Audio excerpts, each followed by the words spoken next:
Greetings, being. It's April 1st, 2012. This week, the subject is confusion, doubt, uncertainty.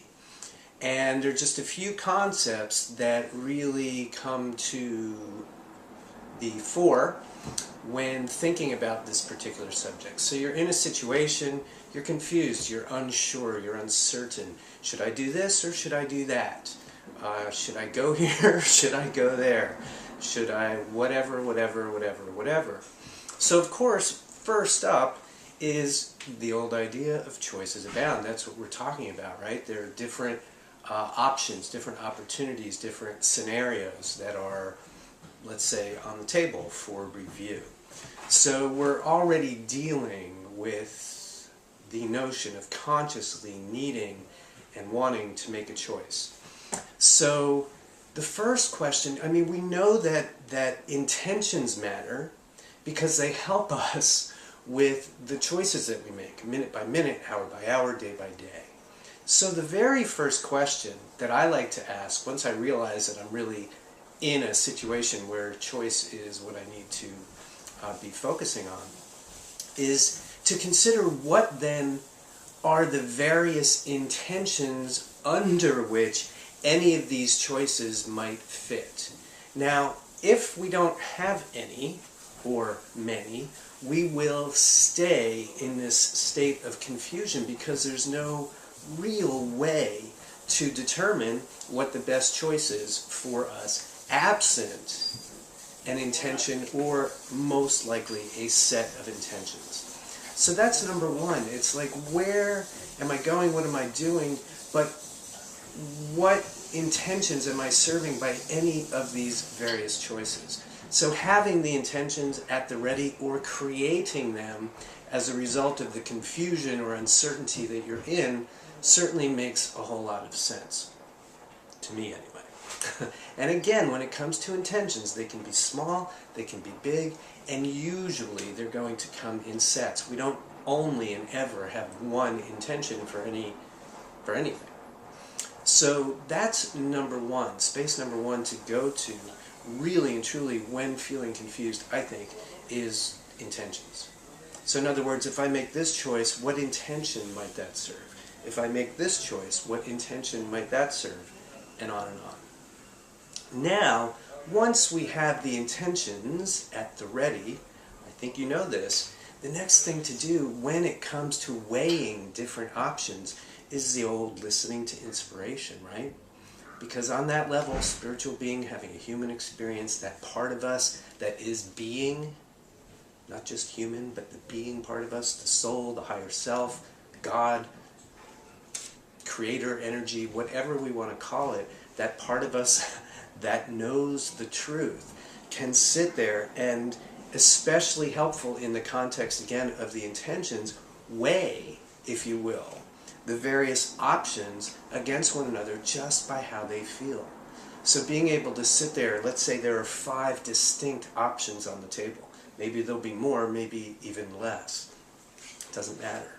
So let's say there are 5. To be able to give yourself time, that's all listening to inspiration is about, right? The room and the space to actually feel and know and trust what's best based on inspiration. So to be able to take each option and sit with it and hold it, sometimes it just takes a few seconds, sometimes it might take some inquiry and some time. To really be able to sit there and hold that option and feel it. This is not complicated, this is not new, but we often forget about it, which is why I'm here. So can you just get in a space where you can hold first option and just feel it? How does it feel? And especially if you feel it in the context and hold it in the context of the intention. Then move to the second one. Sometimes it's better if there is a range to kind of take the ones at the extreme opposite end of the spectrum for you and measure one and then the other to really discern whether or not one feels better. Oftentimes they will. If they both feel good, you're going to be good with either one of them. Now again, so let's say there are 5 like we're saying, and then but it's no mystery just to be able to hold each one, give it its time, its space in your being, think it, feel it, imagine the scenario that might unfold as a result of this particular choice, and feel it. And then the next one, and then the next one. Now again, this might just happen and you might need 5 minutes to do this whole process, or you might need a few days or a couple of weeks. It really depends on you and what the choices are and the ramifications of them and how clear the intentions are. So don't worry about how long it takes. Don't worry that you're not doing it right. There's no way to mess this up. All I'm intending for this particular talk is to remind you of some of the processes to go through and to use, and some of the concepts to use, of course, when faced with a moment or a period of confusion or uncertainty. So being aware that you're in a choice point is also just very helpful in general, because it takes the mystery out of everything. It puts you back in the driver's seat of taking responsibility for whatever you do. It's not just some confusing thing that the universe has flung upon you and now you have to work your way through. You're making a conscious choice, whatever the choice is. So that's always a helpful reminder, I think, is for us to be aware of the choices that we are making and why we're making them. And if we make a wrong one or bad one, which of course I don't think even ever exists, we can always change our mind. Choices abound. So if you choose something one moment, you can, of course, choose something else the next moment. But having that awareness and taking that responsibility that, wow, I'm in a choice point here, I'm going to do something, and even if I choose against something, I'm really choosing for something else, quote unquote, so let me feel good about that. And again, when you have the intention, I think you will feel good about it. So it's choices abound when we're in confusion. It's having intentions at the ready, shiny and clear, one of them, a range of them, tiny, medium, big, whatever, and then really listening to inspiration.